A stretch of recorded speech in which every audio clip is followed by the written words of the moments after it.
ಮೊಟ್ಟೆ ತಿನ್ನೋದ್ರಿಂದ ಒಳ್ಳೆ ಅಂತ ಎಲ್ಲರೂ ಗೊತ್ತು, ಆದ್ರೆ ಯಾವ ತರ ಮೊಟ್ಟೆ ತಿನ್ಬೇಕು ನಿಮ್ ಬೋಜ್ ಕಲಿಸಕ್ಕೆ ಇದ್ರ ಬಗ್ಗೆ ಈ ವಿಡಿಯೋದಲ್ಲಿ ಫುಲ್ ಮಾತಾಡ್ತೀನಿ. ಅದಕ್ಕಿಂತ ಮುಂಚೆ ನಿಮ್ಗೆ ಏನಾದ್ರು ಡೈಲಿ ಕನ್ನಡದಲ್ಲಿ ಫಿಟ್ನೆಸ್ ಟಿಪ್ಸ್ ಮತ್ತೆ ಕಂಟೆಂಟ್ ಬೇಕು ಅಂತಂದ್ರೆ ನನ್ನ ಪೇಜ್ ನ ಫಾಲೋ ಮಾಡೋದು ಮರಿಬೇಡಿ. ನೋಡಿ, ನೀವು ಬಾಯ್ಲ್ಡ್ ಎಗ್ಸ್ ತಿನ್ಬಹುದು, ಎಗ್ ಬುರ್ಜಿ ತಿನ್ಬಹುದು, ಇಲ್ಲ ಆಮ್ಲೆಟ್ಸ್ ತಿನ್ಬಹುದು.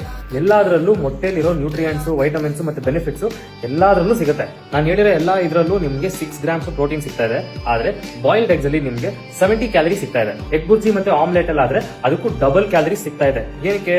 ಪ್ಯಾನ್ ಸ್ಟಿಕ್ ಆಗಬಾರ್ದು ಅಂತ ನೀವು ಎಣ್ಣೆ ಉಪಯೋಗಿಸ್ತೀರಾ, ಅದೇನು ಕಮ್ಮಿನ ಉಪಯೋಗಿಸ್ತೀರಾ. ಆದ್ರೆ ಎಗ್ ಬುರ್ಜಿ ಮಾಡ್ಬೇಕಾದ್ರೆ ನೀವು ಉಪಯೋಗಿಸೋ ತರಕಾರಿಗಳಿಂದ ನಿಮ್ಗೆ ಹೊಟ್ಟೆ ತುಂಬದಂಗ್ ಆಗುತ್ತೆ, ಇನ್ನ ಜಾಸ್ತಿ ವಾಲ್ಯೂಮ್ ಮತ್ತೆ ಫೈಬರ್ ಆಡ್ ಮಾಡುತ್ತೆ ನಿಮ್ ಮೀಲ್ಸ್ಗೆ. ನೋಡಿ, ಬಾಯ್ಲ್ಡ್ ಎಗ್ಸ್ ಫ್ಯಾಟ್ ಲಾಸ್ಗೆ ಬೆಸ್ಟ್ ಆಪ್ಷನ್, ಆದ್ರೆ ಎಗ್ ಬುರ್ಜಿ ಮತ್ತೆ ನೀವು ಆಮ್ಲೆಟ್ ತಿನ್ನೋದ್ರಿಂದಲೂ ನಿಮ್ಗೆ ಸೇಮ್ ಪ್ರೋಟೀನ್ ಮತ್ತೆ ಫ್ಯಾಟ್ ಸಿಗ್ತಾ ಇದೆ, ಕ್ಯಾಲರಿ ಸ್ವಲ್ಪ ಜಾಸ್ತಿ ಇದೆ. ಅದು ತಿನ್ಕೊಂಡು ನೀವು ಸಣ್ಣ ಆಗ್ಬಹುದು ನೀವು ಬೇರೆ ಊಟದಲ್ಲಿ ಕ್ಯಾಲರಿ ಡೆಫಿಸಿಟ್ ಮಾಡಿದ್ರೆ. 2026 ನೀವೇನಾದ್ರೂ ಮೊಟ್ಟೆ ತಿಂದ್ರೆ ಒಳ್ಳೇದಲ್ಲ, ನನಗೆ ಕೊಲೆಸ್ಟ್ರಾಲ್ ಜಾಸ್ತಿ ಆಗುತ್ತೆ ಅಂತ ಹೇಳ್ತಾ ಇದ್ರೆ ನಾನು ನಿಮ್ಗೆ ಇನ್ನೇನು ಹೇಳೋಕ್ಕೂ ಆಗಲ್ಲ ಸರ್.